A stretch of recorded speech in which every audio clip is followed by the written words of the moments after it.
I would also like to invite the guests of the event, Aishwarya ma'am, secretary. Dedicated to the CSP IAS Academy, Hartaru initiatives, but has been serving underprivileged students since its overwhelming response with 10,000 applications and 4,000 candidates attended the exam.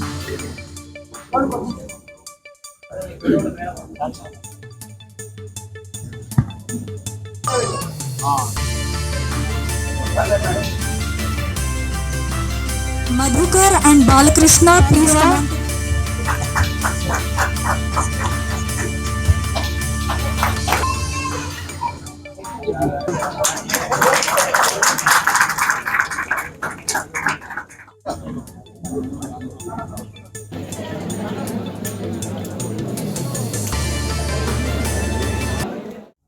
చాలా స్ఫూర్తి Ranganath sir నాకు పరిచయం కాకముందే Warangal police commissioner. చాలా మంది IPS అవ్వడానికి వస్తే మీరు ఎందుకు ఐపీఎస్ అవ్వాలి, ఐఏఎస్ అవ్వచ్చు కదా అని నా స్టూడెంట్స్ అడిగేదాన్ని.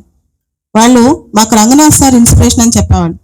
అంటే సార్ పర్సనల్గా నాకు పరిచయం కాకముందే రంగనాథ్ సార్ ఇప్పుడు 2 తెలుగు రాష్ట్రాల్లో ఎక్కడికి వెళ్ళినా హైదరాబాద్ నుంచి వచ్చారా రంగనాథ్ సార్ తెలుసా అని అడుగుతున్నారు. సో విజయవాడలో ఒక చిన్న పని మీద వెళ్ళినా సార్ గురించే, ఎక్కడికి వెళ్ళినా సారే ఇప్పుడు అందరికీ రోల్ మోడల్. ముఖ్యంగా ఐపీఎస్ అవ్వాలనుకున్న యువతకి రంగనాథ్ సార్ ప్రత్యేకమైన ధన్యవాదాలు మీకు. అండ్ ఈ ప్రోగ్రామ్ కల్పతరు అనేది ఒక 2 years బ్యాక్ ఒక స్ఫూర్తితో స్టార్ట్ అయింది. మీకు ఆ స్ఫూర్తి చెప్పాలి. నా పక్కనున్న అమ్మాయి ఐశ్వర్య, తన చాలా టాలెంటెడ్ అమ్మాయి నా దగ్గరకు వచ్చింది అనమాట. మేము సొసైటీకి ఏదైనా ఇద్దాం అనుకుంటున్నాను, ఒకరిని చదివిద్దాం అనుకుంటున్నాను. నువ్వు చదివిస్తే ఒకళ్ళే చదివించగలవు, మనం పుస్తకాలు ఇస్తే 100 మందికి చదివించగలవు అని చెప్పి తను ఈ ప్రోగ్రామ్ కి నాకు స్ఫూర్తి. తను కో స్పాన్సర్ అనమాట. ఈ టైలరో 2 సంవత్సరాల నుంచి కూడా 2 years నుంచి కూడా నేను ఐశ్వర్య కలిసి కల్పతరు. అందరూ కూడా నమస్కారాలు. బాలలత మేడం అన్నారు మమ్మల్ని చూసి స్ఫూర్తి అంటారు. నేను మేడంని చూసి స్ఫూర్తి తెచ్చుకుంటుంటాను అన్నమాట. ఎందుకంటే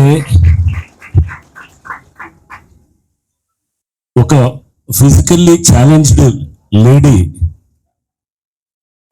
ఎన్ని డిసబిలిటీస్ ఉన్నా కానీ కూడా ఇంత పెద్ద ఒక ఇన్స్టిట్యూషన్ నిర్వహించటం అంటే డిసబిలిటీ అనేది ఓన్లీ మన బాడీకి ఉండొచ్చు కానీ మైండ్కి ఉండదు. ఎప్పుడు ఆ మైండ్లో ఆ డిసబిలిటీ ఉన్నవాడు ఎప్పటికీ జీవితంలో ఎదగడు అనమాట.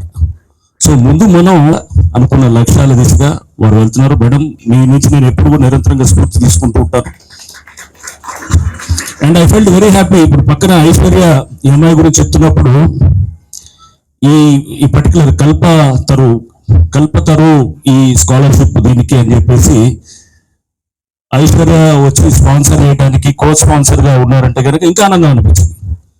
ఎందుకంటే ఈ ఎగ్జామ్ గురించి మీకు కొంత నేను మనం అంటే రకరకాల సివిల్ సర్వీసెస్ ఎగ్జామ్ కానీ, లేకపోతే గ్రూప్ 1 ఎగ్జామ్స్ కానీ, లేకపోతే గ్రూప్ 2 కానీ, ఇట్లా వివిధ ఎగ్జామ్స్ అన్ని కూడా జరుగుతూ ఉంటాయి. ఇంకేమన్నా మీరు బ్యాంకింగ్, రిక్రూట్మెంట్ అని ఇంకా చాలా కాంపిటేటివ్ ఎగ్జామ్స్ కోసం వస్తారు. అశోక్ నగర్ ఇప్పుడు ఇదేమి కొత్త ఏం కాదు. ఇక్కడ మేము ఒక 20 సంవత్సరాల క్రితం మేము కూడా ఇలానే తిరుగుతున్నాం. అశోక్ నగర్ లో మేము కూడా ఇక్కడే ఉండేవాళ్ళం. టార్గెట్ తోటి గనక చేస్తే గనక డెఫినెట్ గా జీవితంలో సాధించలేదు లేదు ఉండదు. సో దీనికి ఎగ్జామ్ నేను చెప్తున్నాను, ఉద్యోగం ఒకటే మళ్ళీ మీకు అందరికి చెప్తున్నాను.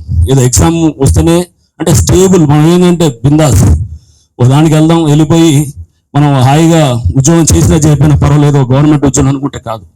చాలా బాధ్యతతోటి మనం చేస్తే గనుకనే రేపు మనం మార్పు చేయగలుగుతాం. ప్రతి వాళ్ళు చాలా